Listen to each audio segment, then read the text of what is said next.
Alam mo ba na kaya hindi ka pa rin umaasenso? Hindi dahil tamad ka, kundi dahil paulit-ulit kang nahuhulog sa trap ng procrastination. Ilabas na natin ang katotohanan. Ilang beses ka na bang nag-schedule ng mag-aaral na ako, magtatrabaho na ako, mag-gym na ako bukas? Pero nauwi sa scroll, binge-watch o tulog? Yan ang cycle ng procrastination. Paulit-ulit, parang broken record. Pero tandaan, lahat ng cycle may exit. Ngunit ngayon, tatapusin na natin yan. Ito ay step by step hanggang sa magtagumpay ka na. Make sure na tapusin mo ang video. 100% hindi ka na mag-procrastinate. Step 1. Awareness. Unang hakbang, kilalanin ang trigger. Hindi ka nag-procrastinate ng walang dahilan. Minsan takot kang mag-fail, minsan overwhelming ang task. Minsan gusto mo lang ng dopamine hit mula sa TikTok o YouTube Shorts. Ngunit, kapag alam mo kung kailan ka magsisimula, mag-ship agad papunta sa goal mo. Sure na mas mabilis mong mahuhuli ang sarili mo. Step 2. Break it down. Huwag mong labanan ang buong bundok. Huwag umpisa sa isang bato. Kung thesis ang gagawin mo, huwag agad isipin yung buong 100 pages. Isipin mo muna, bubuksan ko lang muna ang laptop. O kaya, isusulat ko lang ang unang sentence. Bakit? Kasi action breeds momentum. The smaller the step, the bigger the chance na magtuloy-tuloy. Step 3. System over motivation.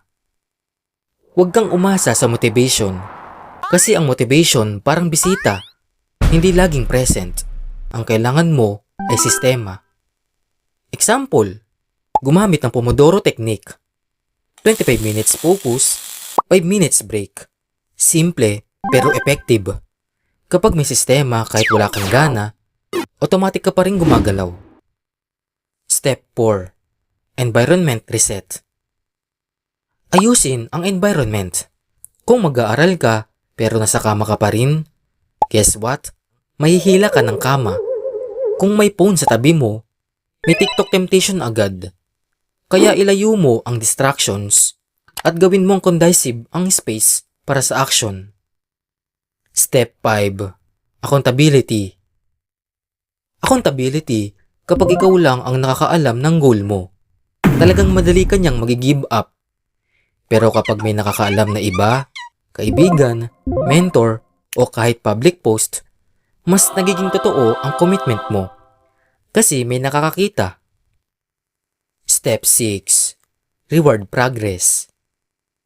I-reward mo ang sarili mo. Hindi lang puro push. Dapat may pull din.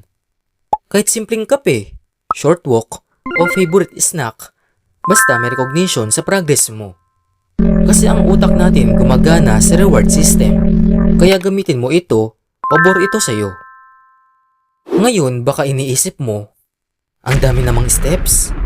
Pero tandaan, ang procrastination ay hindi biglaang natatapos. Cycle siya. At ang cycle, natatapos lang kapag sinira mo yung isang link. At kung aabutin ka pa ng 1, 2, 3 taon bago magsimula, isipin mo ito. Hindi mo lang dinidelay ang task. Dinidelay mo ang future mo. So ang tanong, kung hindi ngayon ka magsisimula, kailan? Bukas na naman. Ikaw, anong pinakamadalas mong dahilan kung bakit ka nagpo-procrastinate? Takot? Tamad? O distraction? I-comment mo sa ibaba. Curious ako kung alin ang pinaka-common sa ating lahat.